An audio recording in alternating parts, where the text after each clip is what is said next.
no feewi ko laamu o ƴetti sécurité ha timmi sa adi jawdi ma yeey a ŋaccetake a yimɓe janta e dow ma kadi gaynaka reeni hoore mum saɗa ara gaynaka haɗa ƴeewa ara jawdi yewta koye haɗa namno eko jarata walla haɗa toro kono haɗa adda goɗɗum gaynaka inandi hoore mum on banggue kam eɗen gandi aynaɓe in daari in ndeni jawdi men kono Allah nan reeniɓe kono président Macky Sall addi sécurité nan reeniɓe ɗum noon on banggue hulɓinaki jawdi nana garana hanniri niyete hay goto hulɓinaki laamu ƴetti hannde doole mum e sécurité jawdi ma gaare Sénégal ma gaare Dakaru ma gaare Thiès ma gaare Sénégal foof kadi ko ndena jawdi moon ma on jeyna hanniri niyete heddi ko neɗɗo yoggum Allah président assemblée min jiiɗi andude min mbawa darat ɗo har ƴatte ɗo yete mi jiiɗi andude e règlement intérieur ma o komo haale ɗum ɗon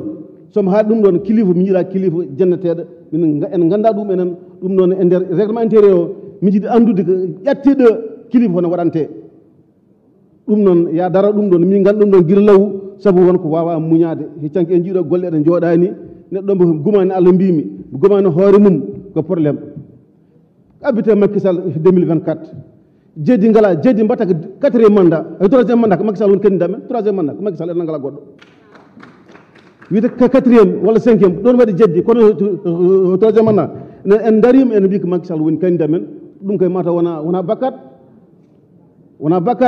en darima ɗum joni tene ko ɗum mbaɗen posé ko ɗum jagguɗen ha Allah waɗiri heɗen gandi en ngala bona en ɗisani en jowani ko Macky Sall joguiɗen hande kanko joguiɗen ɓaawo jangga ɗum noon dukoɓe yoɓe gartir hakkillaji mabɓe ko Allah yeddetake inchallah mi yetti onon député ɗi gaare coode jawɗi gaare ƴette jawɗi biyawo ina ara loppiri jawɗi ɗi gaynakam inandi hoore mum wonko wone nder wutte mum wonko wone jungo mum Allah jarama on jarama. Merci cher collègue.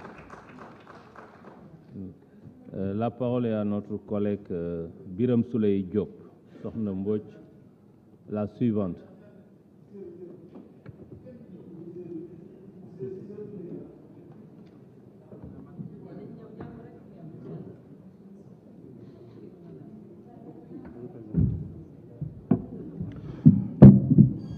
Bonjour à tout le monde.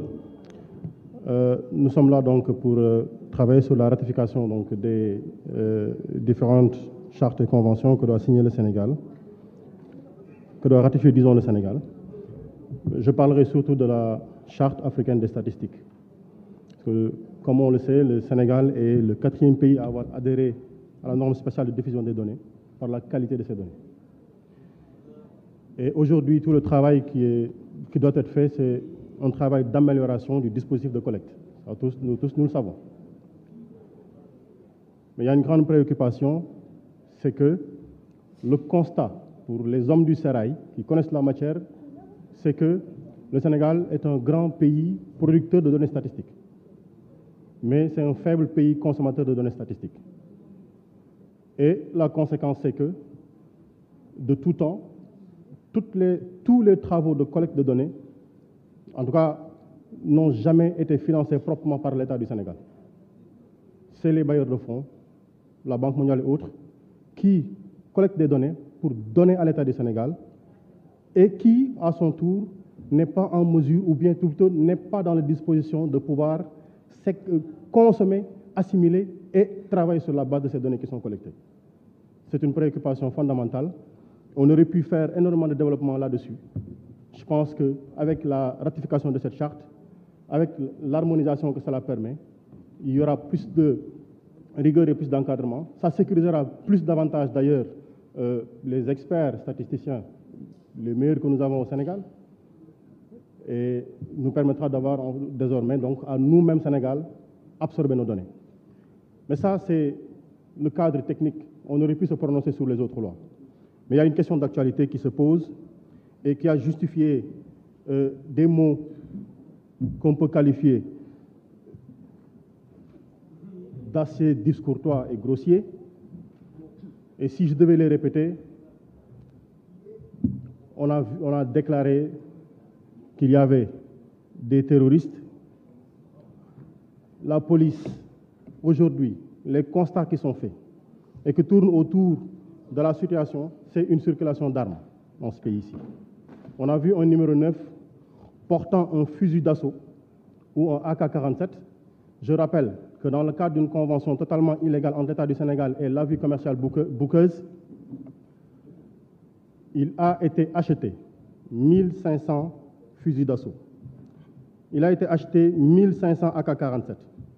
Il a été acheté 1500 pistolets semi-automatiques et 500 000 munitions pour les armes respectivement, à l'exception des armes AK-47 pour lesquelles on ne connaît pas le nombre de munitions qui a été acheté.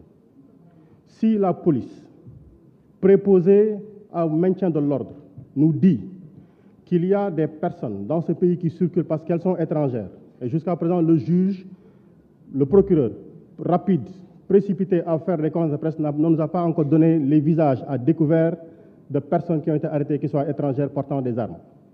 Mais le constat, c'est qu'on est en train de nous dire quelque part que aussi bien la douane que l'armée ont été complices de faire rentrer des armes au Sénégal ou ont été incapables de faire leur travail.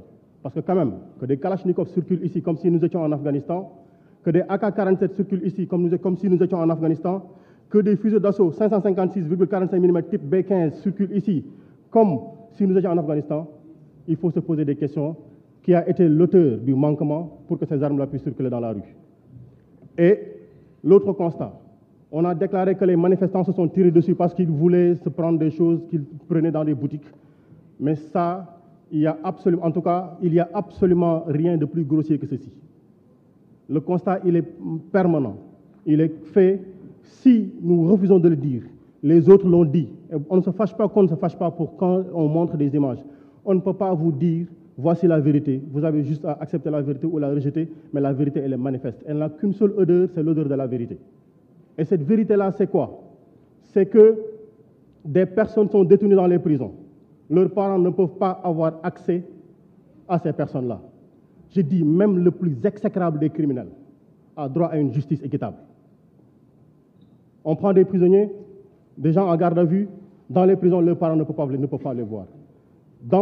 Les avocats ne peuvent pas leur parler. Et aujourd'hui, l'autre problème, c'est un homme dans ce pays est mis en surveillance, en résidence surveillée, sans qu'aucune autorité qui ait la disposition légale pour le faire, l'ait fait. Merci. La liste des orateurs est